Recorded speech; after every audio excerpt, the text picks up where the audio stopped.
Hello again.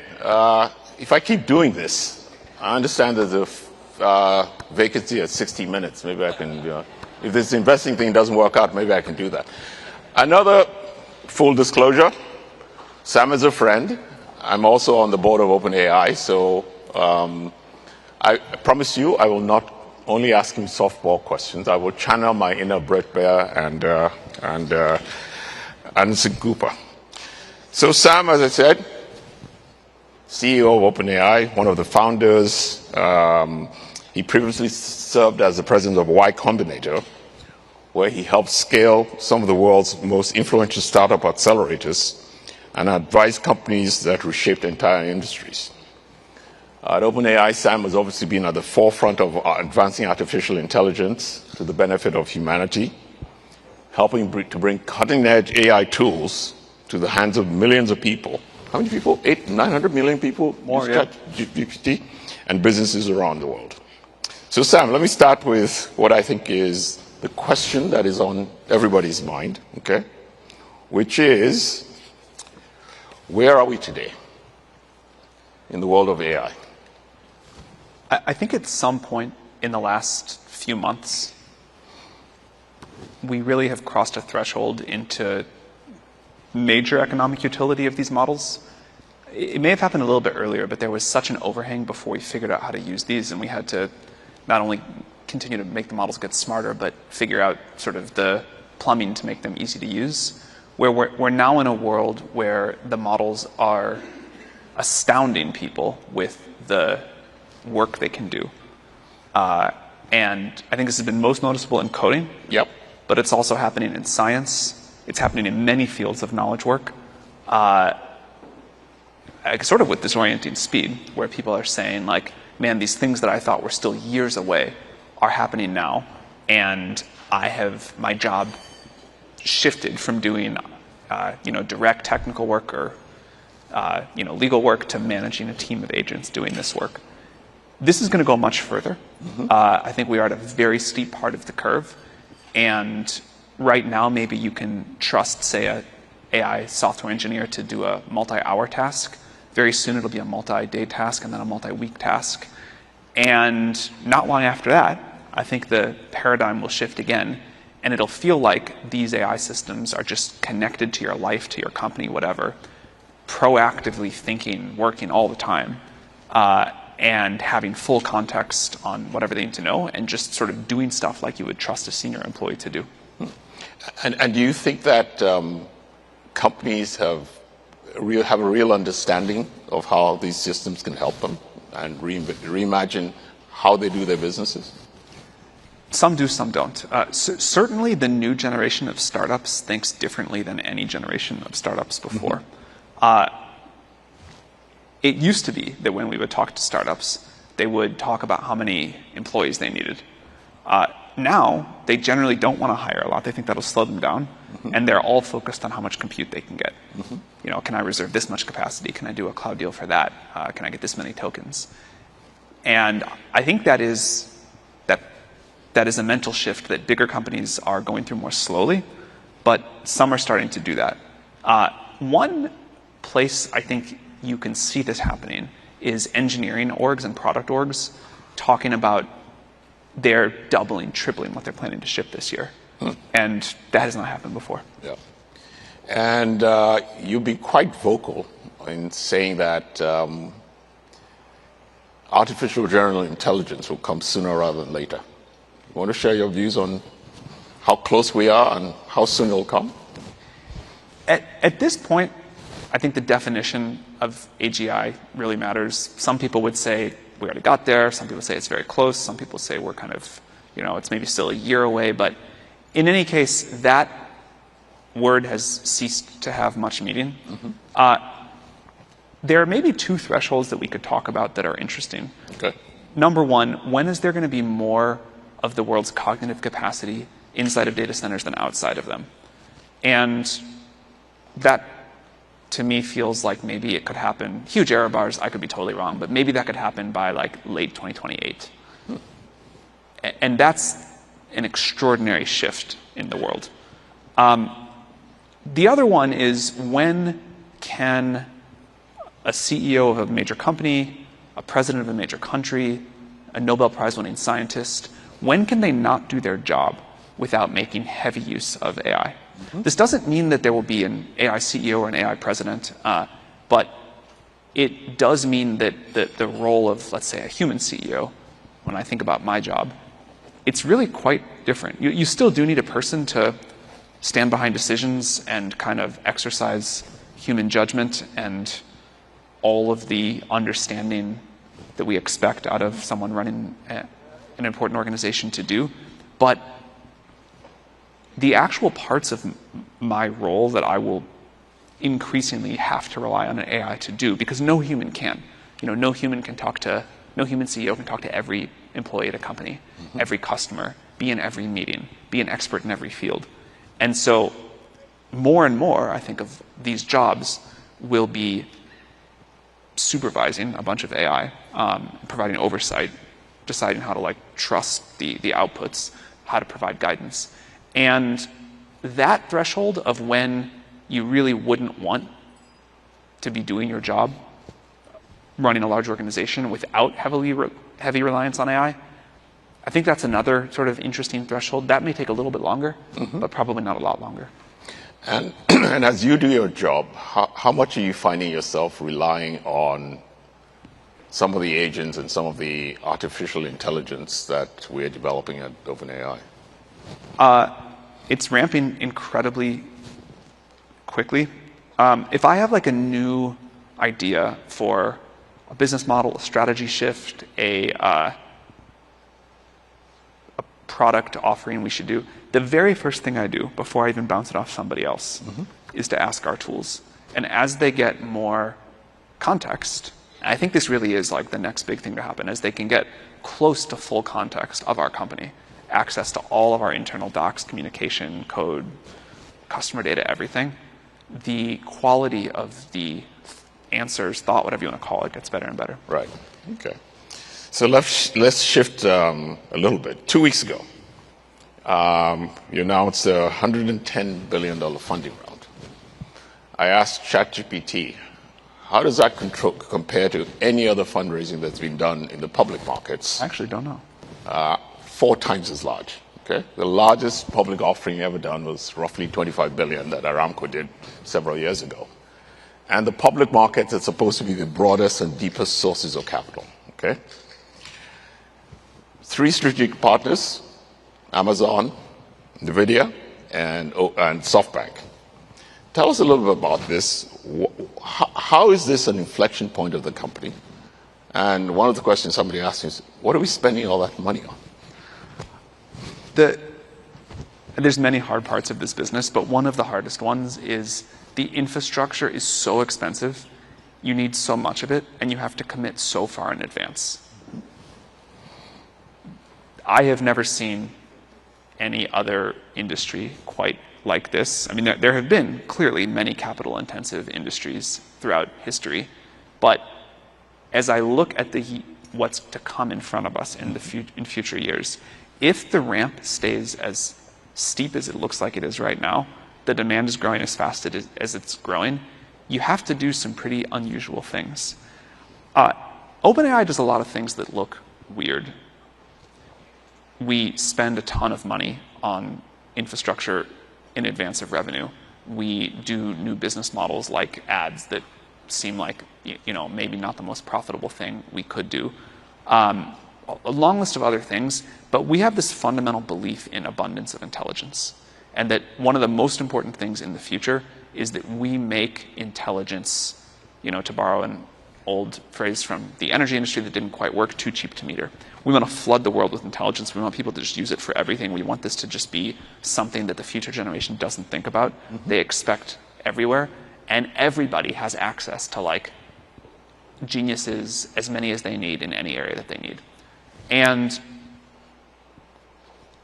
this principle, which is one of our kind of top guiding principles, does lead to a lot of behavior that would look less natural for other companies. And one of those is we really want to get out of this world that we have been in, that we still think we're on a trajectory to stay on without changing what we do, of always being capacity constrained. Right.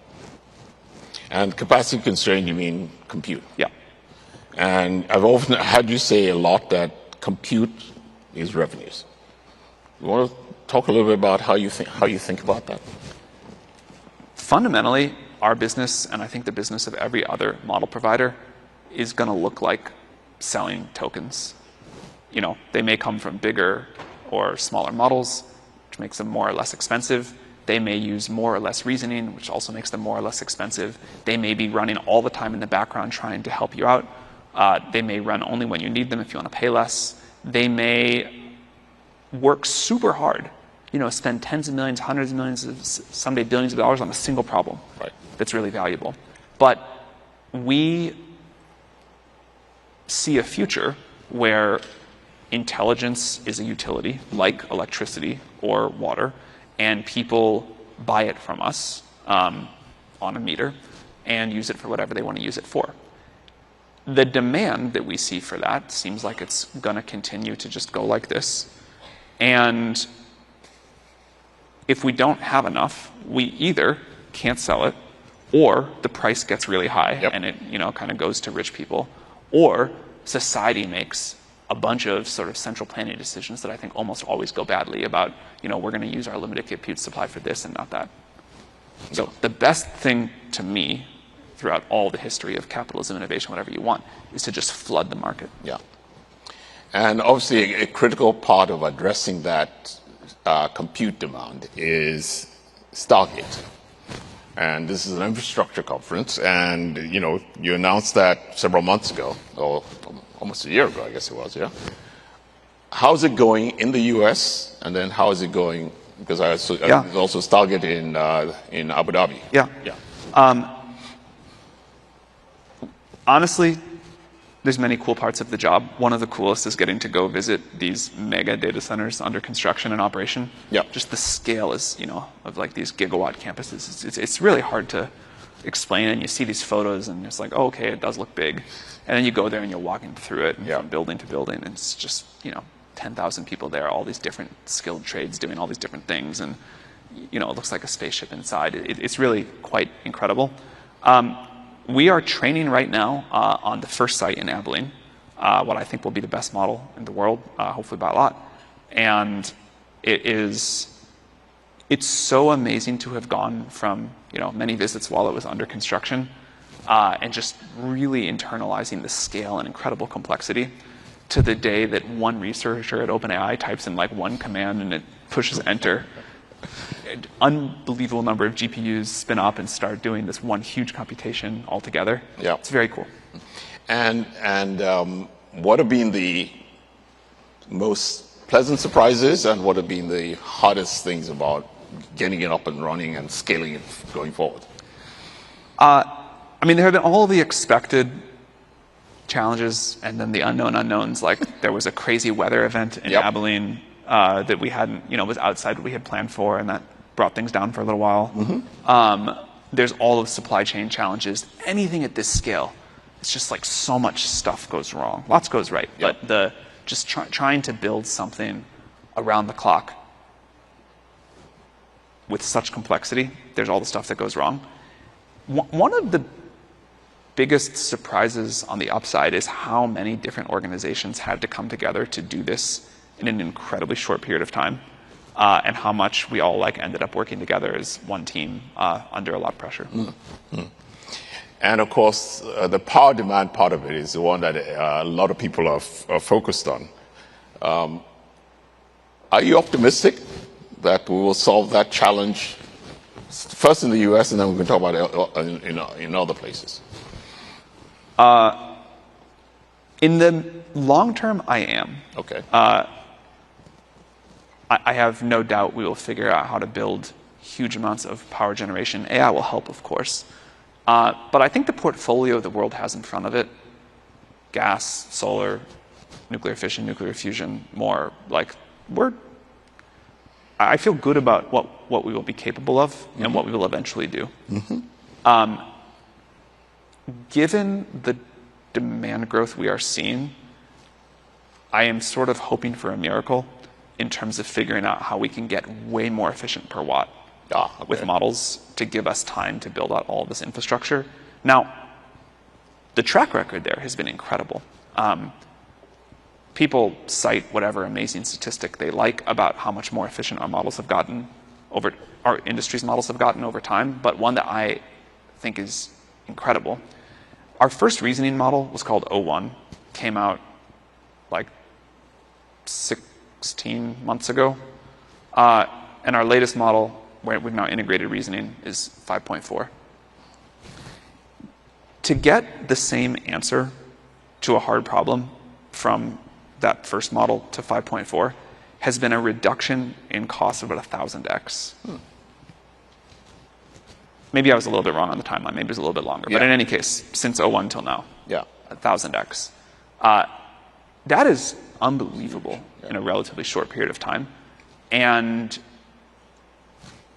the two things that I think that points to, one, we are still so early and in this paradigm, and we have so much more to gain about our understanding of how to develop these models and train them and run them efficiently, that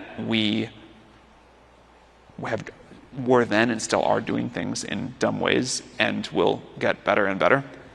And two is that human ingenuity and the ability to operate in constraints and to find ways to solve problems almost always surprises you on the upside. So it's not just that the models have gotten better, it's that we have figured out, kernel engineers came to help figure out how to write more efficient kernels, and like power engineers and the people that design data centers found more efficient ways to do that. So people are answering the call well beyond just the model side to make this more efficient. Right. And then, of course, obviously OpenAI is a big customer of the NVIDIAs and AMDs of the world, but I think we signed a big contract with Amazon. But we're building our own chip. Yeah. What's the thinking behind that? So the chip we're doing is inference only. Okay. And the thinking behind it is that on this, rise up to solve problems in front of us, we think that a specialized chip to be not necessarily the fastest inference chip, but the cheapest inference chip, the most efficient per watt, given the constraints we see in front of us, is going to be important for all of the agent demand we see in the future. So it's an opinionated bet. It's a limited chip, but the thing that it does in a world where we're energy constrained, I think will be very important. Maybe you can explain, because I'm not sure everybody in the audience is AI proficient, with the difference between an inference chip and a training chip. Sorry, I should have done that first. So there are two main phases to AI workloads. Now, they're going to blend together eventually, and it'll all be one continuous thing. But right now, first we train a model, a gigantic number of GPUs crunch for weeks or months on a bunch of data. And you can think of that like maybe it takes you 22 years in life to get your education. And you learn a bunch of stuff starting when you're a baby, and you drop things and see they fall. And then eventually, like in college physics, understanding like at a very detailed level what's going on there. And then after that, if you ask a model to solve a physics question, that's called inference. And that's quite efficient. But this is true for people as well. And when people talk about, these AI models are so efficient, they're usually comparing the 22 years that a human takes to train to the 1 second that an adult takes to solve a physics problem. If you compare the model solving the physics problem to the human solving the physics problem, actually the models already probably are more energy efficient. But training is this hugely massive amount of processing power that then produces really just like a file of numbers that you can then pose a question to and get a response. And are you optimistic about the progress we're making on the chip? Yeah. We should have the first chips deployed at scale by the end of this year. We should have the first chips back just in a few months now. And it looks like it'll be really good. Fantastic. So you announced a new partnership this morning, actually, with the North American building trades unions to expand training pathways for skilled construction, which has been a subject of many of the discussions today. Can you tell us a little bit about what you and Sean McGarvey agreed, and he's going to be on stage later on. So let's hear your version of it and then see if his version is the same. So we talked earlier, and we've talked the world has talked many times in the past about the need for AI infrastructure, the need for the world to have the physical infrastructure, power plants, transmission lines, data center halls, chillers, obviously the racks and the GPUs and everything that goes inside of those. And I sort of wish everyone would go visit at some point one of these mega scale data centers, because it's hard. You know, when you ask ChatGPT a question, you get your answer back, and it's really hard to visualize the scale of what it took to make that, or what it takes to make that happen. People talk about all of these different places that we're limited. Mm-hmm. We are limited in the number of turbines, or now it's the voltage transformers, or it's the memory fabs, or it's building the data centers, whatever. All of these things have one thing in common, which is they are massively complex physical infrastructure that require skilled tradespeople, mm-hmm. And a lot of them to do. And no matter where the choke point in the supply chain is at any one time, when I talk to people about what it would take to accelerate it, it is more skilled trades workers to build out all of this infrastructure that we all depend on. I think these will be incredible jobs. More than that, I think they will lay the foundation for the next generation of American infrastructure and economic prosperity. And we are thrilled to get to work together to drive that faster. Just so you know, we at BlackRock share that view, and we think it's really exciting that you announced this partnership today. We think that's really, really terrific. I think another question that's on people's minds is competition with China. Where do you think that stands?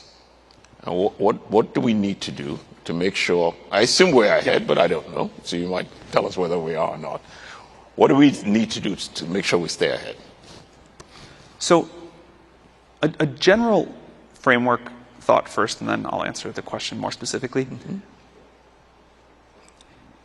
I think the discovery of deep learning is closer to discovering an element or a fundamental property of physics than it is of like a secret technology.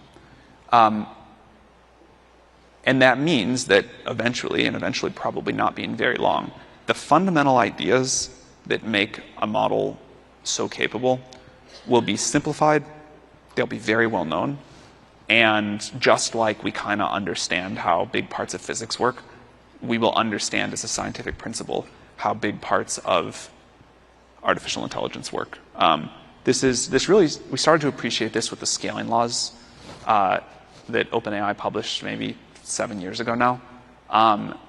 There was such a measurable, beautiful correlation between the resources that go into a model and the intelligence of that model that it kind of felt like hair-raising, but clear at the time that there was just something fundamental going on here as a scientific principle. Mm-hmm. Now, there have been a lot of details we've discovered since. There will be more to come. But like other scientific frontiers, it is simplifying and becoming more clear over time. And eventually, this recipe will be well understood as a scientific principle. It will not be a trade secret in the sense that other things have been. Now, the analogy I like best historically from technological history is the transistor. Mm-hmm. Transistor was also a sort of fundamental scientific breakthrough, very hard to discover, kind of chancy to discover. Took us a little while to refine our discovery. But once we understood it, the scientific principle was clear to everyone.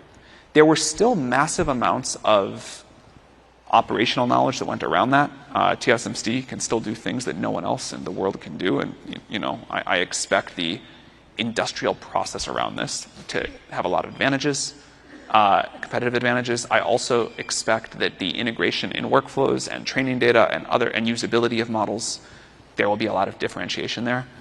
Maybe most of all, I expect there to be differentiation on who has the infrastructure and how much of it. But the fundamental scientific principles are going to be well known, and they will fit on a T-shirt, I think. In terms of where we are, the most capable models in the world, the frontier, the US is leading on. Mm-hmm.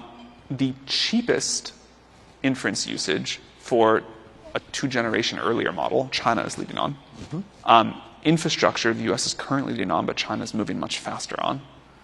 And that kind of industrialization, productization, whatever you want to call it, the US is leading in closed source, China's leading in open source. I think the US is probably leading overall.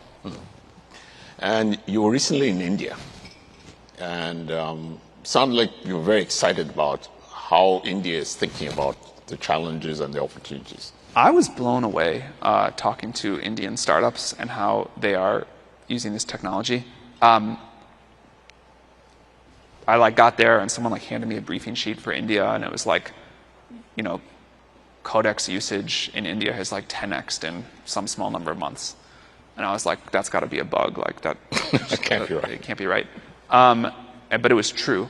And then I started talking to these startups, and it's an even stronger version of what's happening in the US, of people saying, hey, the world is different. You talk about a one-person startup. I'm trying to build a zero-person startup. I'm trying to just write a prompt that's going to make my whole startup and, write my software, do my customer support, do my legal stuff, whatever, and then I want to go on vacation. And the companies, big companies in India that were just saying, how much capacity can we buy from you? How long can we reserve it for? Can we negotiate this right now? We're not going to let you leave the room until you agree on this with us. Just the level of aggression and speed and sort of a belief that AI was going to reshape the business landscape in India was really quite impressive. Yeah. Is that different from when we talk to customers in the US? It's the same vector, but they seem a little further along. Okay. Or moving faster. Yeah. The other comment I think I saw you made was that there's a difference between autocratic and democratic AI. What did you mean by that, and what do you think is at stake? Once in a while, I think a technological shift comes along that reshapes society to such a degree that decisions about it do not belong to the handful of companies that happen to be developing it. I am a huge believer in capitalism. I am a huge believer in the rights of companies. I am a huge believer in governments shouldn't interfere too much. But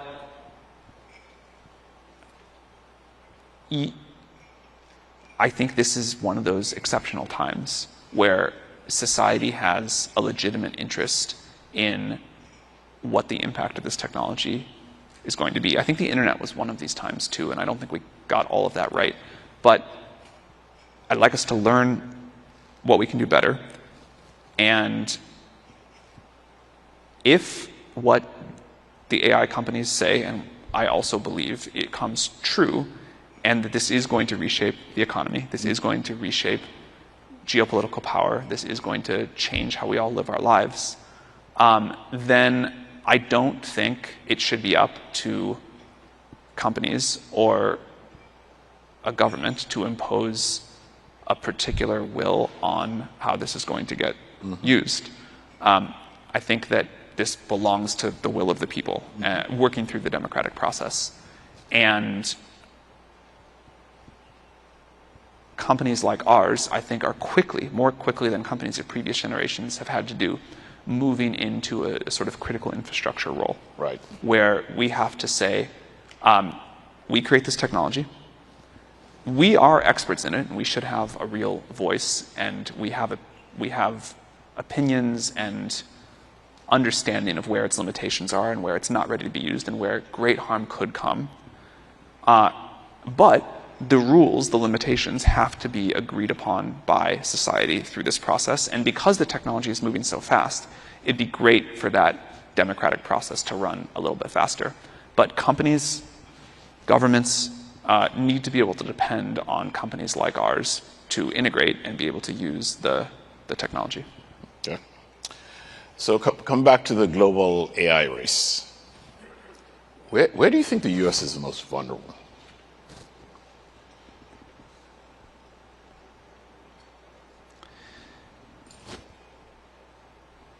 Three things come to mind.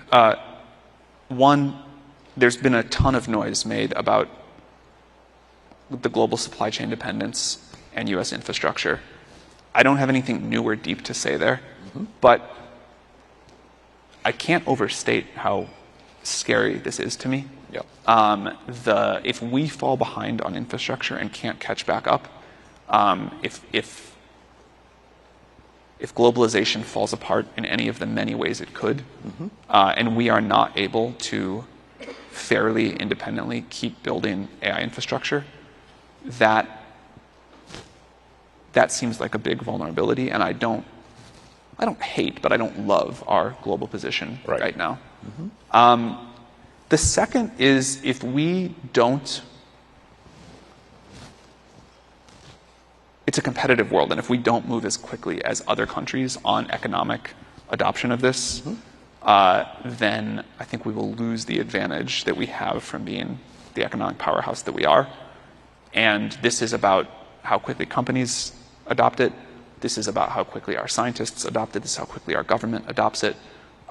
This is like, on the positive side, I think this is a once in many generation opportunity to really improve the economy, really rewrite some of the rules of society that aren't working in light of this new incredible wealth fountain we have. So I can see the world where this is not a disadvantage at all, but this becomes our biggest competitive advantage. I don't think it's like super obvious that we're on the trajectory we want to be there now. Again, I don't hate it. I think it could move faster, and you can see a bunch of potential headwinds. You know, like AI is not very popular in the US right now. Data centers are getting blamed for electricity price hikes. Almost every company that does layoffs is blaming AI, whether or not it really is about AI. There is this real debate about the relative power between governments and companies going on. So there's like a lot of stuff happening there. And then the third category is diffusion into the rest of the world.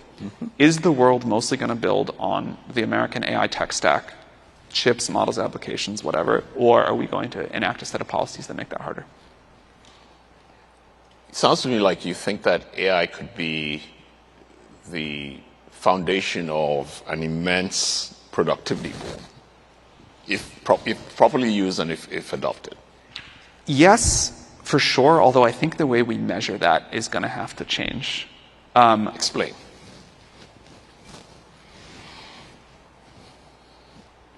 I can see a world where we have an incredible productivity boom.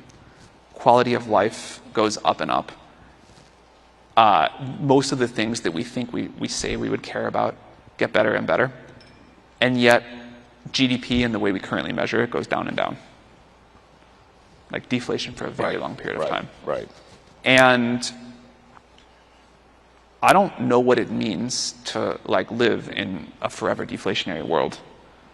I don't know what it means to think about GDP and GDP's correlation of quality of life in a world where, you know, more of the economic capability, or intellectual capability is inside of data centers than outside of them.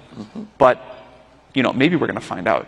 And I think there's going to be a lot of debate in the coming years about what the right thing to measure is. Do you think we're thinking about these challenges and issues the right way? Are we having that? Are we starting to talk about that? I think, yes, we're starting to. If there was an easy consensus answer, we would have done it by now. So I don't think anyone knows what to do. All of these things that we've depended on for so long as a society are sort of coming into question at the same time. There was this quote that I saw on the internet a few weeks ago. It's really stuck in my head. And it was something like, for centuries, maybe millennia, we have learned a lot about how to structure society to manage scarcity. Almost none of that helps us as we have to quickly learn towards managing abundance. So that's like a real change to how capitalism has worked. Capitalism has also depended on this balance between, somewhat of a power balance between labor and capital. But if it's hard in many of our current jobs to outwork a GPU, then that changes. And I see we're out of time, but I had like a list of 10 things like that changing all at once. I'm not a long-term jobs doomer. I think we will figure out new things to do. I'm also certainly not a long-term capitalism doomer. I believe in it very, very deeply. But I think the next few years are going to be a painful adjustment as we get to this future we all get to redefine of what the new system and just this incredible prosperity looks like. And there are going to be some very intense and uncomfortable debates on the way there. Okay, so thank you, Sam, for that very thoughtful discussion. Here's what I will say. 5 years from now, we will come back here and we'll see where we are and how we have navigated our way through this. Deal? Deal. Fantastic. I look forward to that. Thank you. Thank you. Thank you.